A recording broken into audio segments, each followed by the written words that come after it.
के चरणों में कोटि कोटि नमन। श्री विचार सागर दर्पण में हमारा चल रहा था कि तत्वज्ञ यही बता रहे थे कि आत्मज्ञान के बिना शरीर की निवृत्ति नहीं हो सकती। शरीर पाप पुण्य कर्मों से बनता है और पाप पुण्य राग द्वेष से बनते हैं।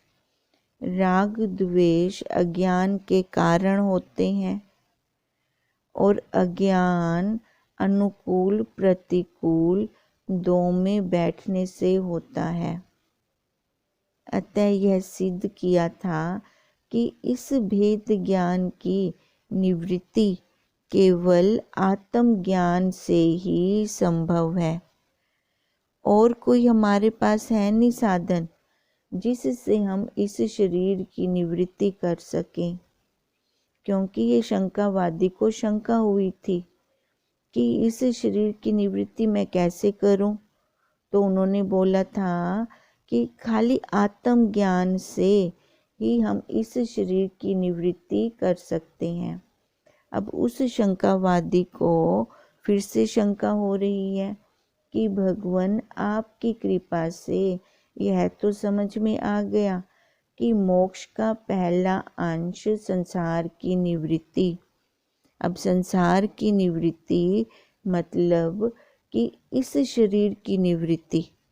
अब पहला अंश तो मेरे को ये समझ में आ गया है। अब और उसको सब चाहते भी हैं, है ना। दुखों की निवृत्ति तो हर कोई चाहता है। अब कौन होगा जो दुख नहीं भी कहेगा कि मेरे को दुख प्राप्त हो। क्योंकि संसार में जितने भी जीव हैं वो सारे दुखों की निवृत्ति चाहते हैं और सुख के पीछे भाग रही हैं।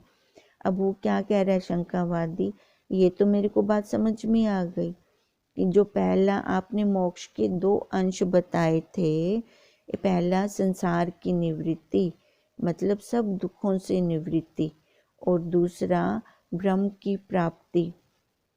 अब जो ब्रह्म की प्राप्ति है, देखो प्राप्त भी हम उसी को करेंगे जिसका मैंने कभी अनुभव किया होगा।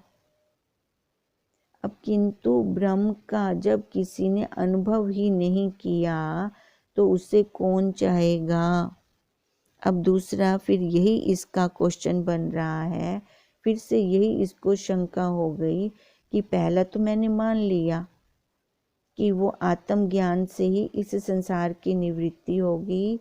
ये संसार मतलब मेरा शरीर, संसार कहाँ है, बाहर थोड़ी है, हमारे मन में ही बसा हुआ है ये संसार भी। इसकी निवृत्ति होगी तो आत्मज्ञान से होगी।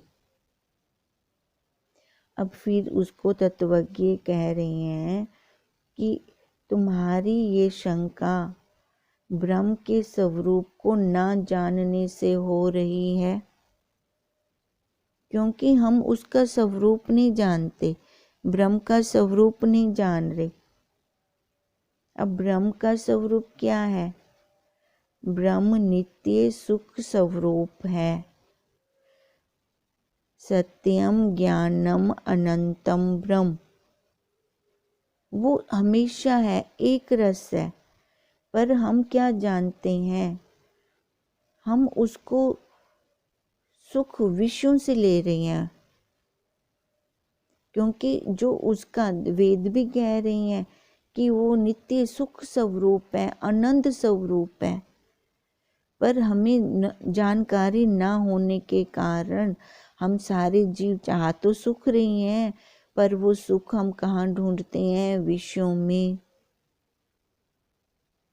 पर जो विषयों वाले सुख हैं वो शाश्वत नहीं रहते, वो बदलने वाले होते हैं। फिर ये जीव किसी और इच्छा करके और वासना करके वहाँ से और चीज़ का सुख लेने के लिए फिर और ये अपना ये कार्यक्रम इसने बना लिया, ऐसे इसका सर्कल शुरू हो गया। पर जितना ये विषयों को पकड़ता है उतना अपने स्वरूप से दूर होता जाता है। अपनी सुख सुविधाओं के लिए देखो जीव कितना कुछ कर जाता है। अब इसलिए तो हम ये दृष्टांत ले रहे थे कि एक कमरे में अगर परमात्मा का ज्ञान देने वाले गुरुदेव हैं, तत्वज्ञ गुरुदेव हैं, और दूसरे कमरे में एक संसार के विषयों के सुख देने वाले हैं, वहाँ पर वही सारी सामग्री रखी हुई है, तो भीड़ ज़्यादा कहाँ होगी? क्योंकि अपने स्वरूप की तरफ कोई इतनी जल्दी जल्दी आना नहीं चाहता। वहाँ पे तो कोई विरला जिसने इस ज्ञान को सुना होगा वो रुकेगा, और विषयों के सुख जहाँ दूसरे कमरे में रखे हैं वहाँ पर सबसे ज़्यादा रश होगा। क्योंकि ये खाली अपने स्वरूप को ना जानने के कारण। देखो फिर अपने स्वरूप का आनंद फिर हम कहाँ लेते हैं? गुरुदेव हमें कहाँ दिलवाते हैं? ध्यान समाधि में। अब ध्यान समाधि जब हम करते हैं तो इसका मतलब क्या होता है कि संसार के व्यवहार से उतनी देर हम दूर रहते हैं, फिर जाकर उस समाधि में हमें आनंद आता है। पर जो ये ध्यान समाधि लगाते हैं तो देखो उसमें भी हम अपने पूरे परिवार को, नहीं तो परिवार में कितना मोह होता है, पूरे परिवार को छोड़ते हैं, पर वो आनंद भी हमें उतनी देर तक रहता है जितनी देर तक हम ध्यान समाधि करते हैं। अब ध्यान समाधि का आनंद मतलब गुरुदेव हमें वो डेमो दे रही हैं कि उस ध्यान समाधि में तूने संसार को शून्य किया, सब कुछ छोड़ दिया हमने, फिर जाकर वो आनंद आया। देखो सुषुप्ति में आनंद आता है, पर वो आनंद अज्ञान का होता है। जब हम सोते हैं तो हम ये भाव करके नहीं सोते कि मैं अभी सोऊंगी और सुषुप्ति में चली जाऊंगी। पर जब ये शरीर बहुत थका हुआ होता है तब देखो ये सुषुप्ति में, सोते ही सुषुप्ति में चला जाता है, इसको कुछ भी भान नहीं रहता फिर बाहर का। मतलब इसने बाहर के सारे विषयों को, जहाँ इसका राग था, जहाँ इसका द्वेष था, उन सब को, जो भी इसने अपने दिनचर्या के प्रोग्राम बना रखे थे, उन सब को, अपने पूरे परिवार को इसने छोड़ा था। पर वो छोड़ना इसका अज्ञान में था। अज्ञान में जब उसने ये सारा कुछ छोड़ा, फिर जाके वो अपने आप में आया। अपने आप में आकर फिर जब ये जागृत अवस्था में आता है, फिर उसका बखान करता है कि मेरे को बहुत अच्छी नींद आई। पर जैसे ही वो जागृत अवस्था में आता है, जिनको इसने सुषुप्ति में छोड़ा था, वही सारे के सारे वैसे आ जाते हैं, वही ऊपर आ जाते हैं। तो इसका क्या मतलब था कि इसने अपने मन को सुलाया था जो चल रहा था। देखो मन के फूटने, अब फिर वो तो अज्ञानता का था, वो ये सोच के नहीं सोया था कि अब मैं सुषुप्ति में जाऊंगा।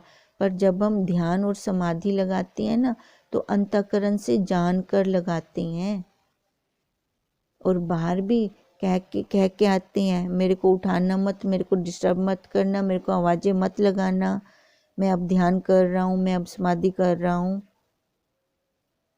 वो हम अंतःकरण से बैठते हैं, जान के बैठते हैं कि मैं वो वाला आनंद लेना चाह रहा हूँ, क्योंकि उस आनंद का एक बार मैंने रस ले लिया। अब जब वो वही आनंद फिर ध्यान समाधि में जब हम लेते हैं, तो देखो वो प्रक्रिया द्वारा हम इस संसार को निवृत्त करते हैं। पहले ये भी मैं नहीं हूँ, मैं माँ नहीं हूँ, मैं पत्नी नहीं हूँ, मैं बहन नहीं हूँ, मैं बेटी नहीं हूँ। ये प्रक्रिया द्वारा इसको रोकते हैं। मन जो चल रहा होता है, जहाँ जहाँ जाता है, इसको दिखाते हैं, ठीक है तू ले के आ रहा है ये कचरा, इससे तेरे को आज तक कोई बेनिफिट हुआ? ऐसे इसको दिखाते दिखाते दिखाते फिर रोकते हैं। देख तूने अब बहुत समय वेस्ट कर दिया, अब और नहीं।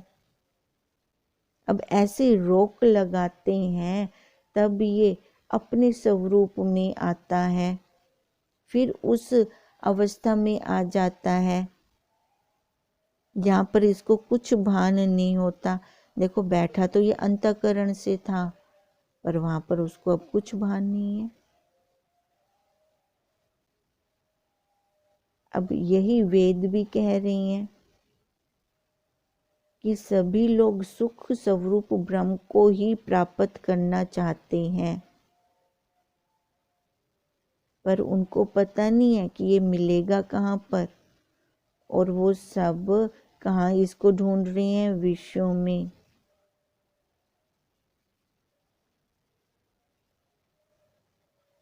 क्योंकि विश्व में ये तो है ही नहीं। विश्व में तो वहाँ पे सुख के साथ दुख भी आ जाता है।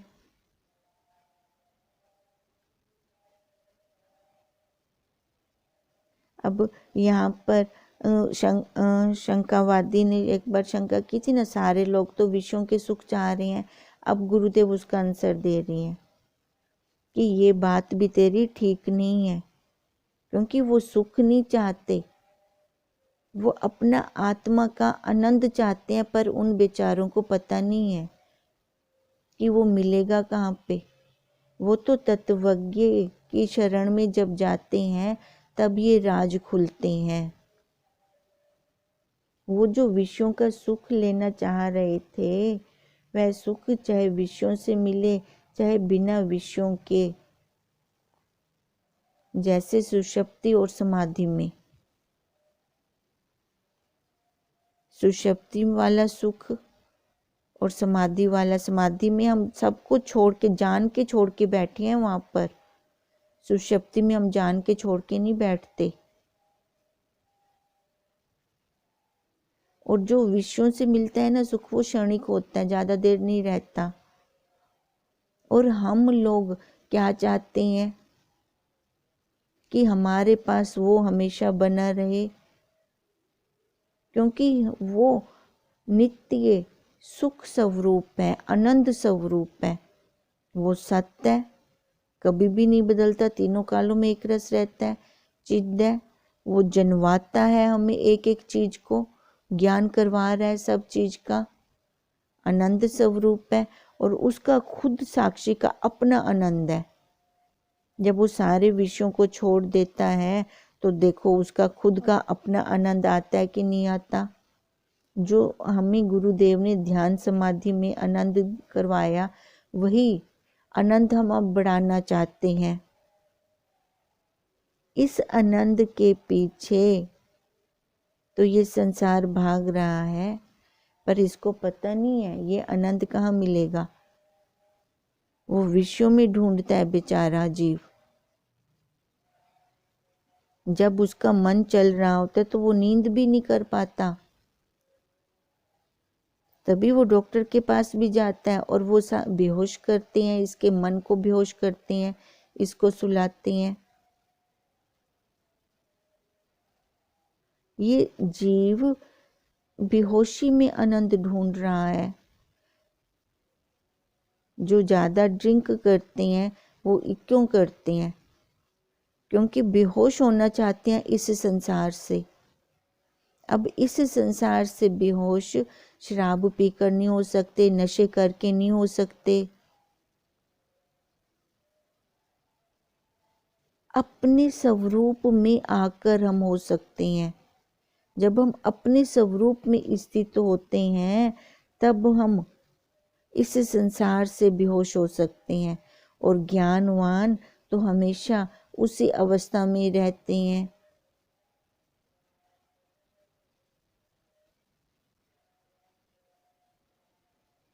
क्योंकि उस अवस्था में वो अपने आप के पास होते हैं और संसार से एकदम खाली होते हैं। वो चाहते भी तो यही हैं, हम सारे यही चाह रहे हैं, तो फिर हम कर क्यों नहीं रहे। देखो जो ज्ञानवान है, महान पुरुष है, महान आत्मा है, जिनको हम परमात्मा की उपाधि भी देते हैं, तो उन्होंने भी तो पुरुषार्थ किया। पुरुषार्थ के बल से ही तो अपने आप में स्थित हुए हैं। पहले जितनी उपाधियां थी, जितनी परतें थी, उन सबको हटाया, तभी वो आनंद उनको आया। अब इससे क्या सिद्ध हुआ कि सब लोग जन्म मरण रूप संसार की निवृत्ति और नित्य सुख रूप ब्रह्म की प्राप्ति चाहते हैं। पहला ये संसार की निवृत्ति, क्योंकि जब तक इस शरीर की निवृत्ति नहीं होती तब तक वो आनंद हमें नहीं आ सकता। और दूसरा, परम आनंद की प्राप्ति हमें हो नहीं सकती।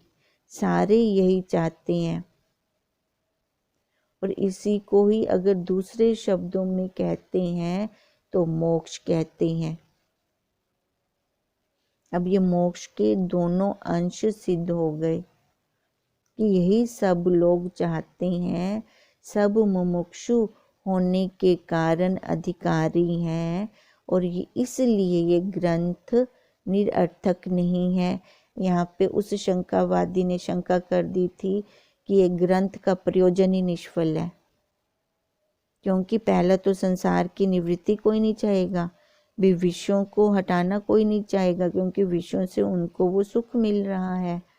और दूसरा, ब्रह्म की प्राप्ति क्यों चाहेगा जिसको हमने चाहा ही नहीं, कभी देखा ही नहीं, कभी सुना ही नहीं, जिससे हम अनजाने हैं, तो उसकी इच्छा भी कैसे आएगी।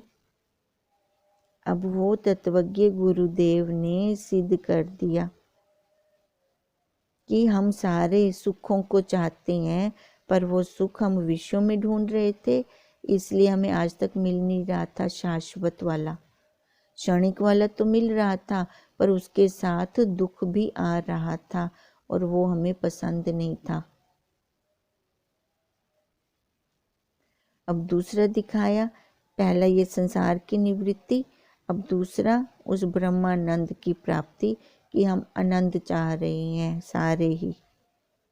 इसलिए तभी तो मैं वही नित्य स्वरूप हूँ, नित्य को चाहता हूँ, तभी मैं देखो जान करके इस संसार को छोड़ के ध्यान समाधि में जाता हूँ और यही ध्यान समाधि का डेमो लेकर इस अवस्था को बढ़ाकर मैं अपना वो स्वभाव बनाना चाहता हूँ कि हर टाइम मेरे को वही आनंद रहे।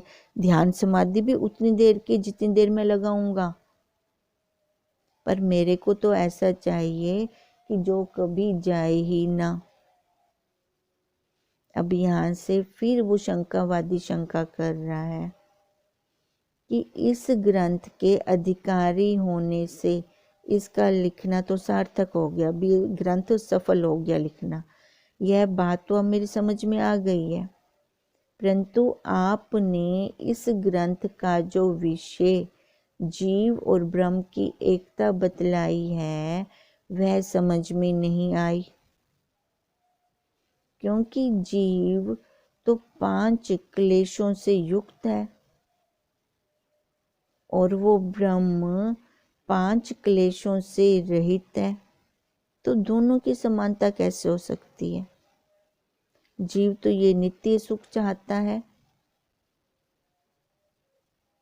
और वो तो अपना स्वरूप है। अब जीव तो परिच्छिन्न है, सीमित है, और ये ब्रह्म तो व्यापक है।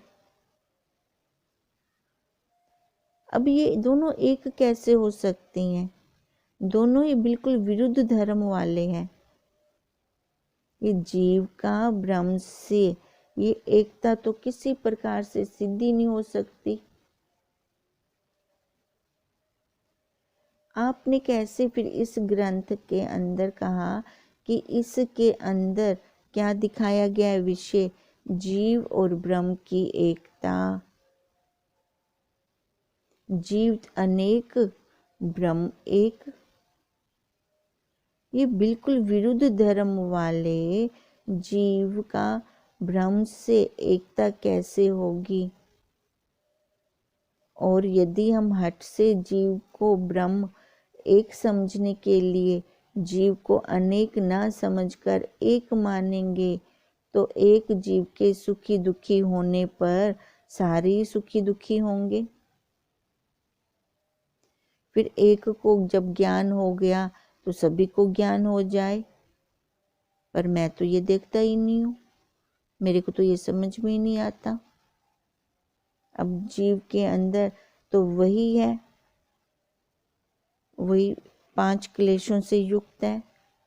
5 क्लेश उसके हैं। ये अविद्या, सबसे बड़ी तो अविद्या है उसके अंदर, मैं मेरे की। ये भी मेरा है, ये भी मेरा है, ये भी मेरा है। जितना भी वो देख रहा है पदार्थों को, वहाँ पर वो अपनी स्टैंप लगाई जा रहा है। और दूसरा अस्मिता, बुद्धि और आत्मा की एकता की प्रतीति, अर्थात सामान्य अहंकार। अहंकार कितना भरा हुआ है इस जीव के अंदर। अहंकार के कारण ही तो बच्चे सुसाइड कर लेते हैं, क्योंकि वहाँ उनका कहीं ना कहीं अपमान हुआ होता है उनके शरीर का। उनका भी नहीं कह सकते हम, उनके शरीर का कहीं ना कहीं अपमान होता है जो उनको सहन नहीं होता। शरीर पर बैठते हैं तभी तो ये दुख है। इस आकार के अंदर अहंकार है। कहते हैं वो अहंकार उनका खत्म कैसे होता है? ये अहंकार भी सारा उनको पद पदार्थों का होता है। अहंकार को मारना आसान नहीं है, सुसाइड करना उनको आसान लगता है। फिर कैसे ये एकता होगी? अविद्या, अस्मिता, राग, द्वेष। अब एक एक के साथ राग हो रहा है, एक आकार के साथ राग हो रहा है, एक आकार के साथ द्वेष हो रहा है। ये जीव के क्लेश बता रहे हैं, 5 क्लेश, कैसे उसके अंदर ये क्लेश चल रहे होते हैं। और अभिनिवेश, हर एक को ये मृत्यु का भय रहता है। शरीर मेरा वैसा का वैसा बना रहे, मैं मेरे वैसे बने रहे, इस भय से हर जीव युक्त है। वो तो निर्भय पद को पा ही नहीं सकता। हर वस्तु को वो बचाना चाह रहा है कि वो जैसा उसने देखा था वैसा ही बना रहे। सबको वो मृत्यु के भय से, अपने आप को भी मृत्यु के भय से बचाना चाह रहा है। और आप कह रहे हो वो ब्रह्म निर्भय है? ये कैसे पॉसिबल हो सकता है? ये जीव इन 5 क्लेशों वाला है, और जो वो ब्रह्म है उसके अंदर तो एक भी क्लेश नहीं है। और ये जीव सीमित दायरे वाला है, परिच्छिन्न है, और वो व्यापक है। अब गुरुदेव, इन दोनों की एकता कैसे हो सकती है? ये एक कैसे हो सकती हैं? जीव तो मेरे को इतने दिख रहे हैं संसार में, जहाँ देखो जीव है, रंग रूपकार है, रंग रूपकार है, रंग रूपकार है, जहाँ पे भी देखता हूँ। और आप कह रहे हो ब्रह्म एक है। अब मेरे को ना ये विषय नहीं समझ में आ रहा कि इसका विषय जीव और ब्रह्म की एकता आपने बतलाया है, ये मेरे बुद्धि में नहीं बैठ रहा।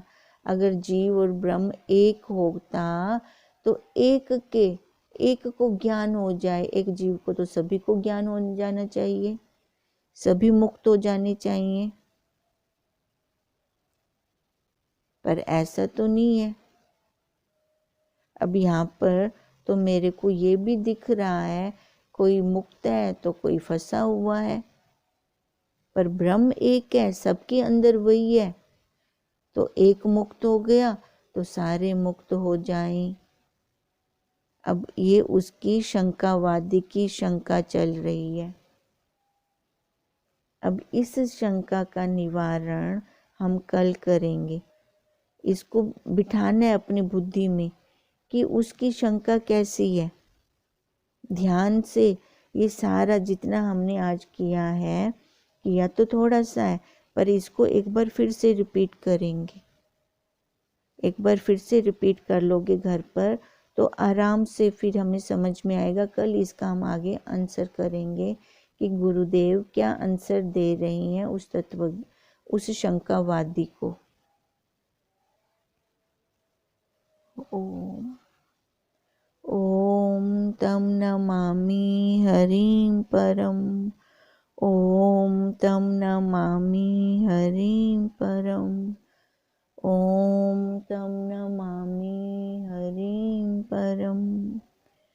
ब्रह्म स्वरूप गुरुदेव के चरणों में कोटि कोटि नमन।